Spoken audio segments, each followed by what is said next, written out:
In the heart of Manhattan on a cold January evening in 2025, the city bustled with its usual energy. Joe's Diner, a small, unassuming eatery on 7th Avenue, was a quiet refuge from the chaos outside. Inside, the clinking of dishes and the hum of conversations filled the air. Among the staff was Lily Brooks, a 24-year-old waitress with dreams far bigger than the modest diner she worked in. Each shift brought her closer to saving for music school, a dream she held onto tightly. She froze but turned to face him, her heart pounding. He was hungry, Mr. Parker. He needed help. "This is a business, not a charity," Mr. Parker barked. "That meal is coming out of your paycheck. And you know what? You're fired. Pack your things." The room fell silent. Lily's cheeks flushed with humiliation, but she held her head high. Untying her apron, she placed it on the counter, grabbed her coat, and walked out. Outside, the snow had begun to fall, a soft blanket forming on the city streets. Lily found a bench under a flickering street lamp and sank onto it, clutching her bag. The cold bit at her cheeks, and tears threatened to spill, but she held them back. How would she pay rent? How would she tell her roommate what happened? Half an hour passed, snowflakes danced in the air, and Lily stared at the ground, lost in thought. Suddenly, the sound of tires crunching on snow broke her reverie. A sleek black SUV pulled up in front of the diner. The door opened and out stepped none other than Harry Styles. Dressed in a tailored black coat and a soft scarf, he moved with a quiet grace. He glanced around, his sharp green eyes scanning the scene before stepping inside the diner. The diner went silent the moment Harry walked in.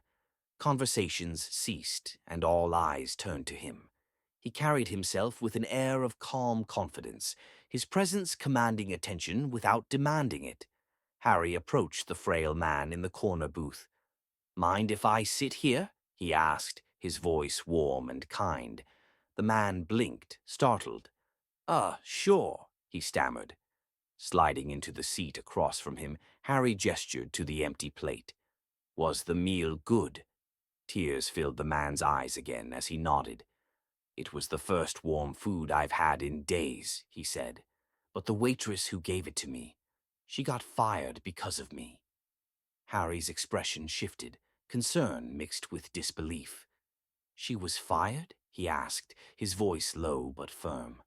The man nodded, guilt etched on his face. "I didn't mean to cause trouble." Harry stood abruptly, his jaw tightening. He turned toward the counter where Mr. Parker stood frozen, his face pale. "You're the manager, I assume?" Harry asked, his voice calm but piercing.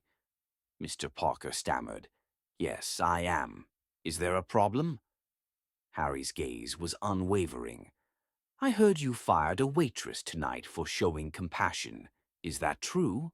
"She broke the rules," Mr. Parker muttered defensively. "Gave away food for free." Harry leaned in slightly, his tone sharpening. "Let me tell you something. Running a business is important, but firing someone for helping another human being, that's not just heartless, it's bad business." Without waiting for a reply, Harry straightened, cast one last glance at Mr. Parker, and left the diner. Outside, the snow fell more heavily, blanketing the street in white. Harry's eyes scanned the area until they landed on Lily, still sitting on the bench. He approached her carefully, his steps crunching softly on the snow. "Excuse me," he said gently. Lily looked up, her breath catching in her throat. "You're Harry Styles?" He smiled faintly, kneeling to meet her eye level. "And you must be the kind waitress everyone's talking about?" She blinked, unsure if this was real. How how do you know about me?" "I was inside," he explained. "I heard what happened. You didn't deserve that." Lily shook her head, her voice trembling. "I was just trying to help. I didn't think—" Her words faltered and she looked away. "It doesn't matter.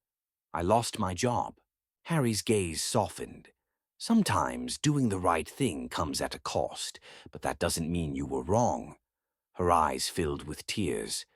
Why are you even talking to me? I'm nobody. He smiled gently, his voice quiet but steady. You're not nobody. You're someone who chose kindness when it wasn't easy. That makes you extraordinary. Lily's heart pounded, and for the first time that night, she allowed herself to feel a glimmer of hope. Harry reached into his coat and handed her a card. Here, he said, call this number tomorrow. It's a friend of mine who runs a charity. They help people get back on their feet, and they could use someone like you. She stared at the card, her hands trembling. Why are you helping me? Harry's smile widened. Because someone once helped me when I needed it most. As he walked away, the snow swirled around him, and Lily clutched the card tightly. For the first time in a long time, she felt like her story wasn't over. It was just beginning. If you liked the video, subscribe and share with your friends. Have a nice day.